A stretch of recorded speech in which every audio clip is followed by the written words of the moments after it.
be. So yes, thank you everyone for joining us this afternoon. So as I just mentioned, this is a joint event between CIMA and CBI, titled Having Difficult Conversations. And we're joined by Tim Johnston today, who's our speaker. Some of you have talked to him already. So he's an executive coach and legal mediator. He's going to be doing the presentation today. And yes, so we're going to go into breakout rooms a bit later on as well, and then come back and then have Q&A at the end of the session. So if you have any questions at all, just put them in the chat box throughout the presentation. And if you can't hear or can't see or anything, just let me know in the chat as well. So I will hand over now to Tim. Thank you very much, Megan. And further to that, you can feel free to interrupt, ask questions, or use the hand up function within Zoom, or put it in the chat. There'll be a conversation opportunity for Q&A at the end, as Megan said. But I'm very happy to hear any questions as we go along. I'm going to do a quick introduction of myself with that before I share the slides. And then talk about the agenda and what we're going to talk about today. My name is Tim Johnston. I'm an executive coach and consultant, but also a legal mediator. I probably spend around 80% of my time coaching and about 20% on mediation. And it maybe seems like a slightly strange combination, but there's actually a huge overlap between coaching and mediation, which if we have time to delve into and people are interested, we can talk about. My whole career until 2019 was spent in finance, all in trading roles, mixture of buy side and sell side.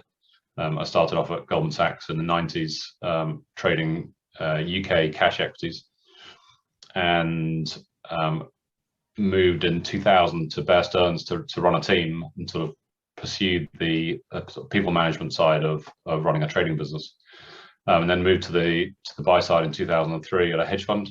And then back to the sell side, and most of the last 10 years have been spent at JP Morgan. I started my transition to becoming a coach in 2015. There's a program at INSEAD called Coaching and Consulting for Change, which is a psychodynamic approach to sort of leadership. And that got me preparing my sort of transitional plan, so that when I left Barclays at the end of 2019, it was a sort of natural thing for me to then qualify as a coach and as a mediator. And then I joined a coaching partnership earlier on this year called SRA Partners. Megan, I'm going to share slides, if that's okay. So I'm going to start off with this is SRA Partners, the organization that I coach for. And I've started off with the quote that I have on my profile on the website for SRA, which is a quote from Galileo, which is, "We cannot teach people anything. We can only help them discover it within themselves." And when Megan and I were talking about me making this presentation today, there's something that feels really uncomfortable to me in sitting in front of you and going through a talk, which is, it feels like teaching. And this for me has been a journey of discovery. And I feel much more comfortable with the notion that this is sort of helping to catalyze you all thinking about these difficult conversations, and hopefully stimulating your thoughts and giving you some additional leads for discovering things for yourselves. If I think back to my time at JP Morgan, if I was asked to talk to a large group of recruits and stand at a lectern, that felt uncomfortable to me. Whereas if I was sitting with a group of 10 or 12 graduates or associates sitting around a table and having a conversation, that felt much more sort of collaborative. And so there's a part of me which is really excited to share some of the things that I've discovered, but also I don't want this it doesn't feel congruent for me for it to come across as teaching. I want you to be able to discover it, and hopefully I can show you a few things that I've discovered. I'd love if people could just put into the chat, when they think about this talk today about difficult conversations, I have a couple of questions. What kind of situations are on people's minds, and why do we think that these are difficult conversations? When you think about those conversations that you're having and they come across as difficult, why are they difficult? So if people could just call out loud or put in the chat anything that for them defines why these conversations are difficult, I'd be really grateful. Hi, Tim. Preeti here. Hi there. Right. So I think it's weird in a way that I don't find any challenge when it comes to my professional life. So I can talk about all the challenges. However, I feel challenges when it comes to my personal situations. So with a spouse, with the in-laws, I find it challenging to put forth my needs, or when the expectations are not met. So that's something I find difficult. Yeah. Thanks for sharing. And what comes out of that story is the family situations can be they can be emotional. And if I look at the chat, people are talking about involving a friend or a trusted colleague or conflict situation. These are things that generate quite powerful emotions for people. And so when I was thinking about this conversation, one of the common themes in a lot of these conversations when people think about why they're difficult is that they're emotional. So wanting to keep people on board while tackling controversial issues that someone's just put in the chat, there's this notion of being afraid of what that might trigger and what that might result in, emotions for you and for the other person. Dealing with trustees having a very different outlook and not as commercial an outlook, or receiving a negative response to delivering difficult feedback. That negative response in giving that feedback, that's often an emotional response. And so I think the common theme is that emotional topics demand emotional intelligence. And the good news is that emotional intelligence is very easy to learn and to practice. And I've just listed here four items within emotional intelligence that absolutely respond to practice and to a sort of deliberate stance. So the first is listening to understand rather than responding. And by really listening and by digging in deeper and being curious, I'll put curiosity fourth on the list, is going down an additional level of trying to understand what's going on for the other person. And this is something that we can absolutely practice. You just have to have an aide-memoire reminder to not to interrupt and not to be waiting to speak. I've put down empathy, and actually there's one step before empathy, which is the word mentalize describes the act of literally putting yourself in someone else's shoes and imagining that you're that person, not just in terms of what they're feeling, but what they're actually dealing with. So you think, well, if I was that person, I would be reporting to the CEO and I'd have a team of 24 people, and literally just putting yourself into that situation. The next step beyond mentalization is empathy, which is thinking about what might be going on for them, identifying the emotions, whether they might have imposter syndrome, they might feel out of their depth, they might feel there could be anything that's going on, but connecting with those feelings is something that we can practice, which is very helpful for these conversations, which I'll come back to. And then third on this list, compassion, which is taking that positive approach of really having the greatest level of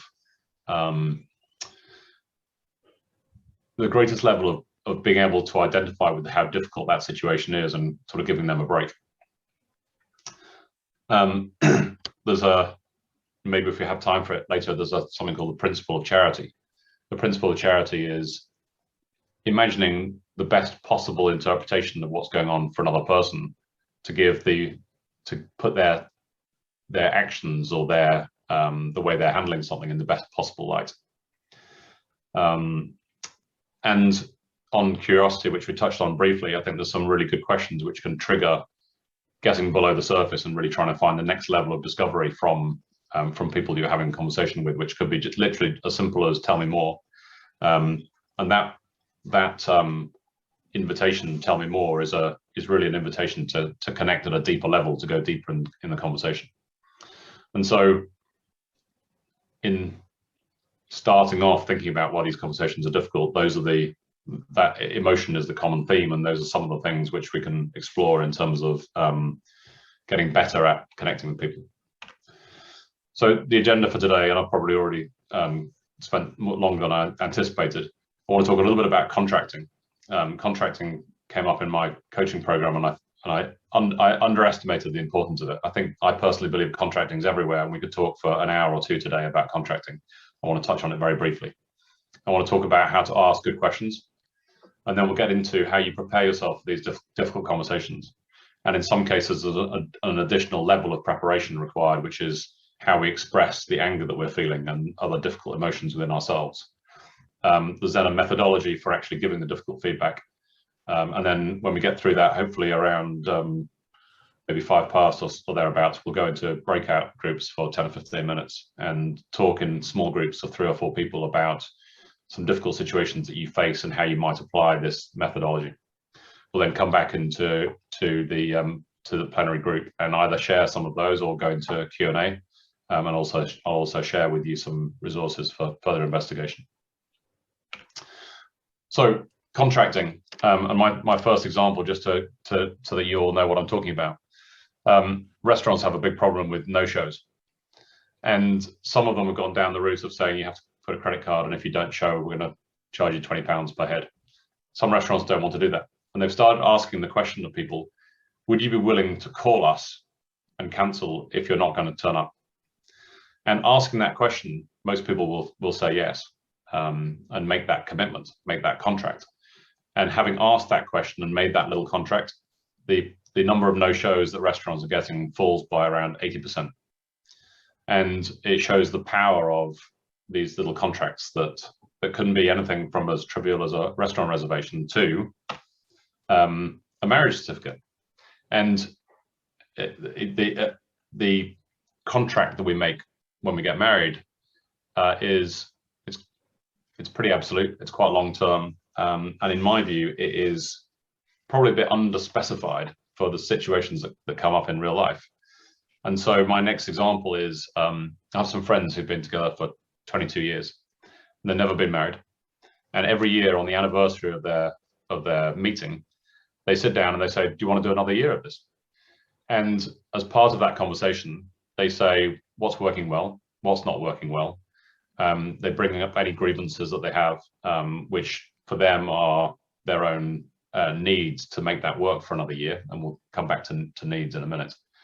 And really, they've contracted with each other that they're going to give each other this space to talk about their relationship. And within that space, they then recontract for another year or for however long that's going to be within the context of their relationship. It seems quite extreme to some people, but actually, if you look at the marriage certificate example, it can be decades before people then reevaluate what it actually means to be willing to sign up for another time period. And the problem is that you don't have to. And then my last example is there's a piece circulating on the internet, which is what the Brits say, what they mean, and what the Dutch think they mean. And I think that the Dutch within the Europeans are pretty much the gold standard of direct communication. One of my INSEAD colleagues is a Dutch woman, and she was telling me the other day that she found it really difficult to give her cleaner negative feedback about how she was carrying out her role. And so it occurred to me that even with very direct communication, there are still challenges in how to have these conversations. And so when you start that process of when you employ a cleaner for the first time, I think there is some contracting that can take place that can get you out of difficult situations later in terms of how you give them feedback or how you receive feedback. And so the question, for example, of how would you like me to give you feedback if there's something that I'm not happy with in the cleaning, will give you a clue as to how that person wants to be communicated with, whether that's a piece of paper left in the kitchen or a conversation.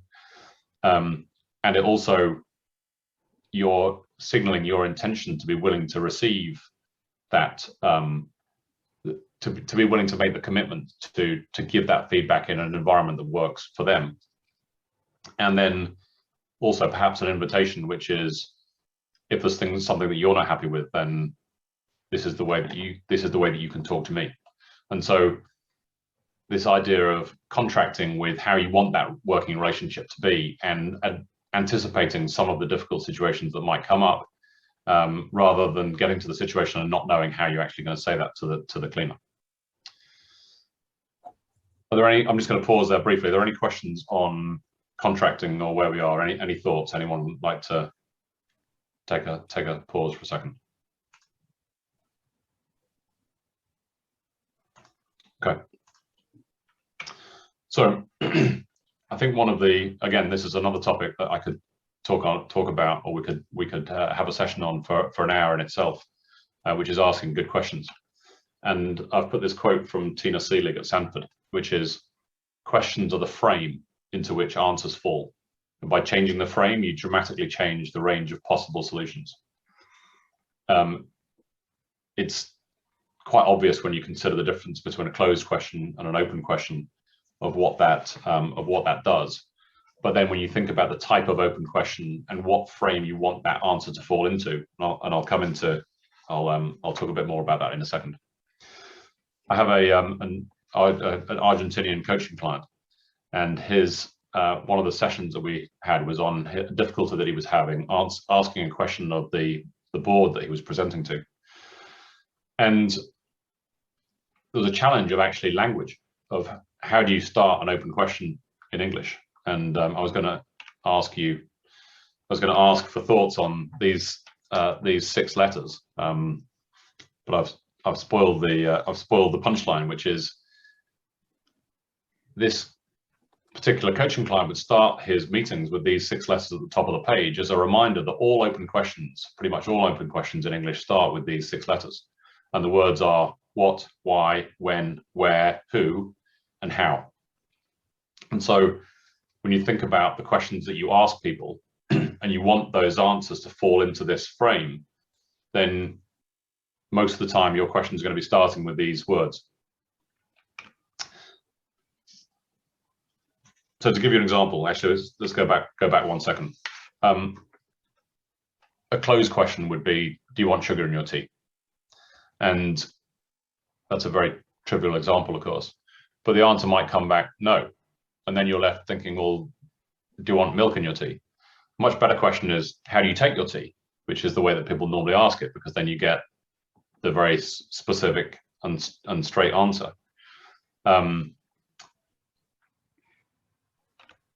Then think about, if you do ask open questions, they can be very unconstrained. So to bring this into a work context, if you imagine you're thinking about how you get promoted, and you might have a conversation with your boss where you want to ask them how you're going to reach that next level. And so a good open question might be, how do I make managing director? Or what have I got to do in order to be managing director? But for me, this is a very unconstrained question. It's almost too wide. And so, again, thinking about this frame into which you want the answer to fall, there might be a time and place to say, what have I got to do to make a managing director? But it might be better on some occasions to think about constraining the question along the lines of, in relation to my sales accounts, my client list, my account list, what do I need to do to get that client list into the right place? And again, talking to your manager, how can I help you today? Might be too blunt a question, might be too unconstrained. Whereas if you know your manager's got a big presentation to the board saying, what can I do to help you with your presentation? It might draw the answer of, actually, I've got the presentation covered, but there is something else that you can help me with, but it's more focused. And then I don't mean to say that closed questions don't have a role, because they definitely do have a role. For example, either to bring something to a close naturally, is this a good place to leave the conversation? Or in the interests of urgency, you might have a proposal to the plan, a proposal to someone which you need to execute very quickly. And you might want to say, does anyone have any fatal flaw objections to this plan? It's a closed question, but it still gives people an opportunity to input and to speak. And so, again, I could talk about open questions for ages, and there are two books on my slide at the end, which on further works to read. One is called The Book of Beautiful Questions, and one is called Questions Are the Answer. And they're both excellent for anyone that's curious about how to shift this frame into which the people that we connect with are giving answers to our questions. So on to our difficult conversation and how we prepare for the difficult conversation. I think a good starting point is, what am I trying to achieve? What is my goal this conversation. And if I go back to the examples that you gave in the chat, dealing with a debtor about repaying a past due loan, the goal might be to come up with a plan for repayment, or to have some specific concrete steps. Receiving a difficult response to delivering negative feedback. Your goal for the conversation could be to figure out how you're going to deliver difficult feedback in future, or how you're going to process that. Wanting to keep people on board while tackling controversial issues. Your goal might be to keep the cohesion of the team, but identifying that goal is key in terms of preparing for what you're trying to achieve from the conversation. There's then going back to this notion of empathy and compassion. What might be going on for the other person? Is it too much for them to deal with right now? If you go through that process of empathy and imagine just how much they've got on their plate, you might conclude that actually this is not the right time to have the conversation, or it might have an impact on how you carry it out. And then self-care. You ask the question of yourself, what is going on for me? Am I so angry? We'll come on to anger in a second. Am I so angry that I can't carry out a strategy that I can reliably conduct myself in the way that I want to conduct myself? And so noticing what's going on for you is really important. And then this last one for me is absolutely key. What is going on between us in our relationship? And so I use this image of an emotional bank account between you and the other party. And into that bank account, you make deposits and withdrawals. And if you have a nice positive balance between you, high degrees of trust, you have a bond, you have this let's say you have a long history of working together, and you have that positive bank balance, then it's very easy to make a deposit by having a difficult conversation and know that you're still going to be in credit. But if you're already in the red, then that could be a problem. That could make it extra difficult as a conversation. And one of the things about making deposits, when we make a mistake and we hurt someone else, then an apology can go a long way to reducing the size of that deposit, because it restores degree of trust. And so think about what's going on between you and the other person. If you're dealing with someone where you already have a very challenged relationship, I see a question in the chat about how do you handle that if the other person is genuinely difficult and abrasive. It's a very good question, and just hold that for 1 second, and we'll come back to it. Actually, no, I'll talk about it now. If someone is very difficult and abrasive, there are still ways of increasing the bank balance in the relationship, but they might be different from your other relationships. And you need to find out how you're going to increase levels of trust. And one of the ways could be to use an open question with that person. So to face it directly head on, saying, I'm noticing some difficulties in our relationship, and it really matters to me how to deal with that and how to fix our relationship. And I would like to have a higher degree of trust and bond. I'd like to have this feeling of a positive bank balance between us. How would it work for you to think about doing that? And actually maybe a little bit of contracting, which is, are you happy to have a conversation about that? And finding their commitment to have the conversation, and then asking a good, powerful, open question with this frame in mind, which is, how do you think we can build trust between us? How do you think that we can avoid these confrontational interactions and have a more harmonious working relationship? And of course, you might discover that they have no interest in doing that, in which case you've got a different problem. And so these are the steps that I would recommend before having a conversation, in terms of what's going on for yourself, and actually just taking a step back. What's going on for you individually? And I'm going to talk more detail about this on the next slide, but differentiate between your feelings about a situation and your needs. And actually, so I think that's a good segue into how we express anger. And so sometimes our own feeling of anger is getting in the way of being able to have that conversation.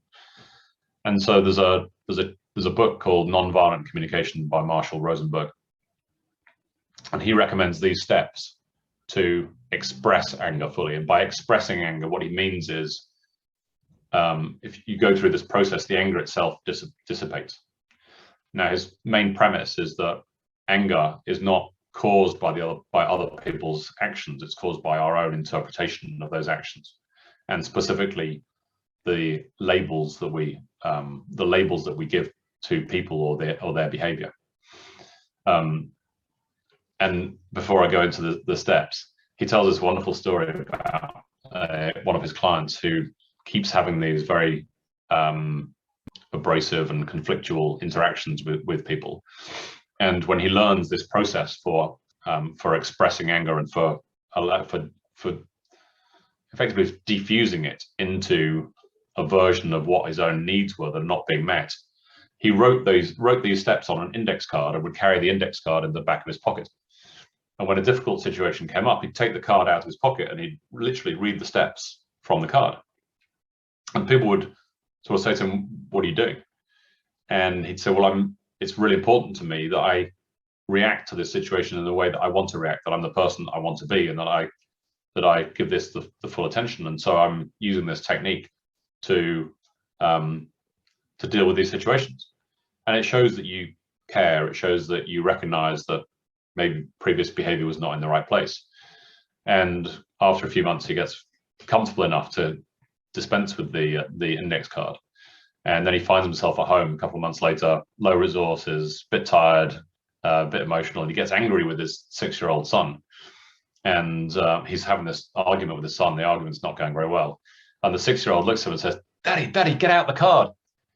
And the moral of the story for me is, if the people around you recognize that this is something that you need in order to be in your rational space and to have these connected conversations which raise trust, then you're demonstrating your commitment to making that work, even when there might be situations where it breaks down. And so his steps are stop and breathe.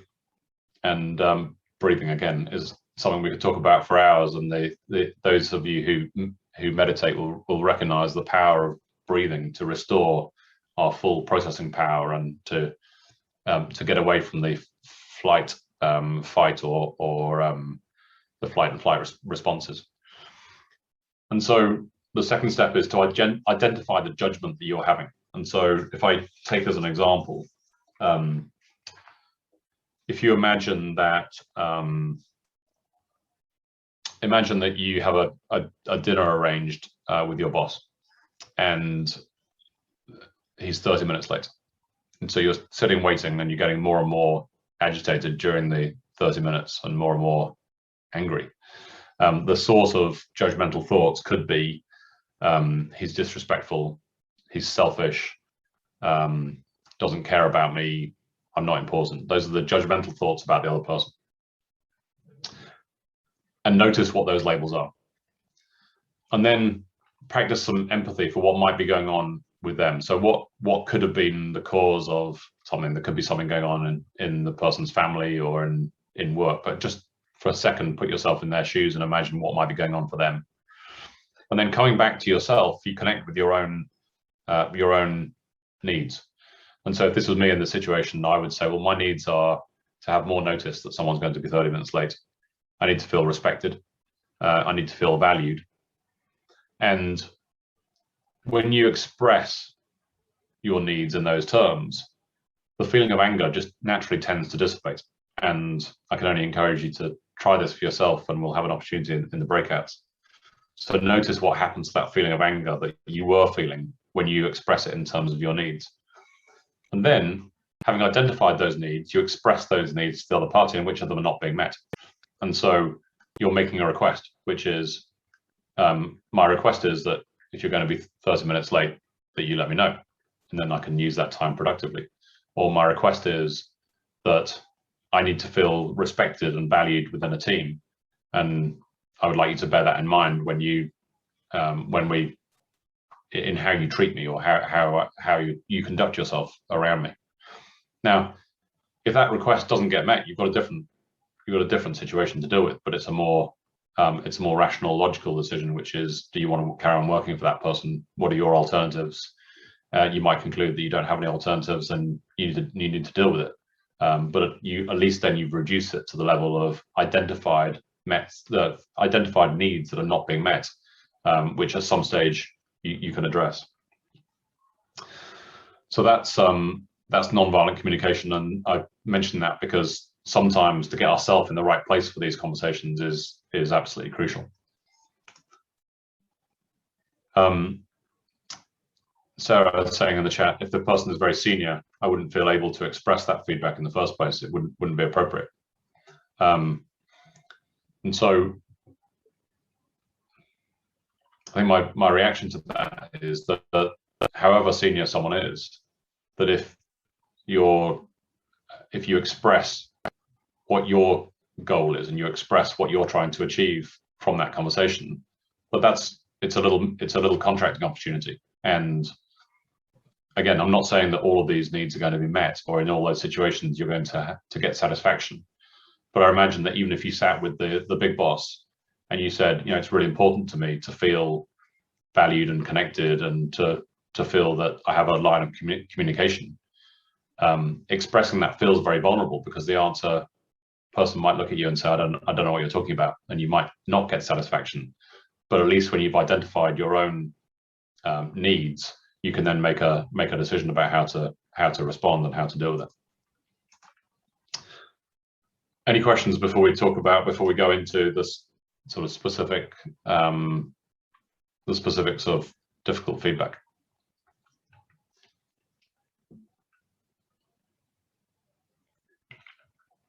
Okay. So, and what I'm going to ask you to do after this is to go into breakout groups and to use both the previous methodology and this methodology for a difficult situation that you're trying to resolve. So if you want to take a screenshot of this, and before we go into breakout, I'll show you the previous steps from nonviolent communication. You can take a screenshot of that as well. But you might find this a helpful framework for your thinking partnership conversations within breakouts. So the first step is, again, contracting, asking before giving the feedback. One of the professors that taught me at INSEAD, who's now at London Business School, was in a lecture that was 90% excellent, but 10% was troubling her. And she went down to the professor who'd been there for a couple of decades and said, that was a really great talk. Do you mind if I give you some feedback? And the professor just looked at her and held up his hand and he said, no, that's okay. You can keep your feedback, thanks. And he walked off. And the fact that that happens occasionally demonstrates to me that asking that feedback and getting the person to say yes puts them into the psychological condition to receive your feedback. This professor was obviously not in the right psychological state to receive our feedback, and so he declined. And that's one of the risks of asking. But if you don't ask, then I think the person's going to be less receptive. So ask before giving the feedback. Give feedback about someone's specific behavior, not their personality. So if someone is a bully, for example, instead of saying the feedback is that you're a bully in meetings, break that down into the specific behavior which is making you feel that they're a bully. So for example, you interrupted so-and-so, you raised your voice. What is the specific behavior that you noticed? And that behavior is undeniable, and we'll come back to this in the I messages versus you messages. So be specific, be descriptive, use very clear language, be brief and to the point, and don't dress it up. Be very direct. The I message rather than the you message is, so in this case, for example, the you message would be, you are destroying the balance of the team. Instead, think about an I message, which is undeniably how you feel about the situation. So I'm concerned with keeping the team's contributions balanced. That's your feeling, and it's undeniable how you feel about a situation, and can feel less like an attack because it's something the person is responding to about you, rather than a label which they may disagree with or have a reaction to. Not specifically for this breakout, but to bear in mind, is in an ongoing relationship, working relationship, giving feedback, positive feedback is at least, I think there's one of the books I'm going to reference later is Nancy Klein, Time to Think, and in her research she suggested that the ratio of positive feedback to critical feedback should be approximately 5 to 1. And so making sure that, and again, very specific and to the point, rather than saying, I think you're brilliant at chairing meetings. It might be, I noticed that you gave everyone a chance to talk and enforced some rules of uninterruptibility, and be specific about why that's, about what the behavior is and why that's positive. And again, to go through this process regularly, because if our feedback conversation is an annual conversation and it's negative, you're starting in a very difficult place.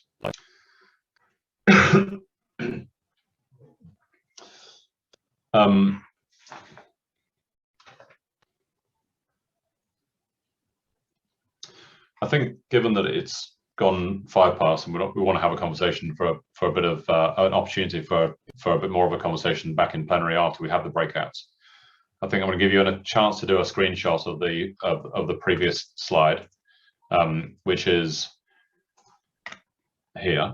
So if you just quickly just take a screenshot of that with your phone, and I would strongly recommend investigating nonviolent communication in greater depth. What I'd like you to do, and I'm going to go to a breakout slide if everyone is ready. I'm going to put you in groups of between 3 and 4 people. You're going to have 15 minutes, between 10 and 15 minutes. We'll see how it goes when we start. Have a quick contracting session at the beginning to agree who's going to bring a situation, how you're going to use the time, whether it's 1 person or 2 people who are going to present a situation, and use the other people in your group as thinking partners based on what we've just been through, to make a plan for how to have this difficult conversation that you're thinking about. And if you do use the methodology for expressing anger and converting these labels into our own unmet needs, notice how your feelings about the situation change as you're talking about it in your groups. And then we will come back and debrief.